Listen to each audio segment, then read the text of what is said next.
Bonjour tout le monde! Wow! Belle année 2019 qui s'en vient, donc beaucoup de ski. En parlant de ski, aujourd'hui, je suis au domaine du Parc Vert. Et puis, ça a été tracé hier, c'était bien. Aujourd'hui, c'est moins tracé, mais c'est un petit peu moins rapide, il fait zéro. Donc, j'ai vu des gens avec beaucoup de problèmes de ski, les skis qui collaient. Donc, pour moi, aujourd'hui, c'est clair, c'était double poussée puis farté en longueur. Donc, pas de grippe dans le milieu. Donc, je l'ai vu, j'ai remarqué des gens qui pestaient après leur ski parce que c'était mal farté.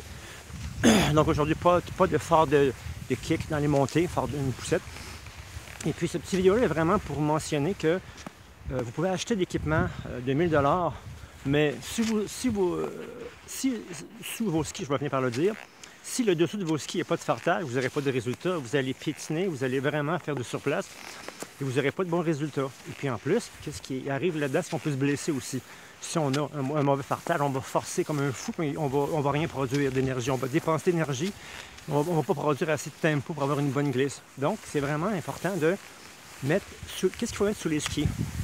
Moi, j'ai fait une préparation spéciale, mettre les skis dans un four ou bien les travailler mécaniquement. Ça, c'est beaucoup la mode en ce moment. Je devrais dire pas une mode, c'est vraiment un truc qu'on fait en Coupe du Monde, un peu partout, mais ça, c'est un autre genre de ski. Par contre, je le fais à l'occasion. Les skis sont beaucoup plus rapides. Puis quand les conditions sont difficiles, j'ai des très bons skis, ça glisse bien, puis c'est vraiment le fun. Comme vous pouvez voir ici, là, ce matin, là, c'est un peu pas abrasif, mais c'est collant. La neige est collante, donc il faut vraiment quelque chose d'intéressant pour un bon fartage, mais mettre de la structure aussi. Il y a un outil qui refait la structure du ski, qui lui permet de laisser passer l'eau, l'humidité plus facilement entre les craques qu'on a fait avec cet appareil-là. Un reeler, je ne sais pas c'est quoi le mot en français, mais un appareil pour redonner de la structure au ski. Ça, c'est un bon truc comme pour aujourd'hui. Ça, c'est vraiment intéressant. Et puis, le ski, c'est uniquement compliqué si on s'y attarde pas un petit peu. Un bon équipement, surtout avoir une bonne cire de glisse, ça c'est vraiment important. Et puis aussi, avoir de la patience, prendre son temps, technique. Donc, pour le ski de fond, c'est pas compliqué.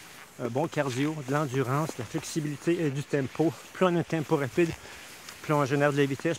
Plus on est rapide, mais moins on force. Ça peut paraître bizarre, mais on génère plus de vitesse, puis on force beaucoup moins fort, beaucoup de distance.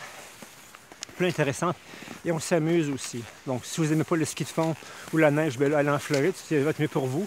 Mais pour ce qui est des conditions de ski changeantes, il y a moyen de faire du bon ski au Québec, ça c'est sûr.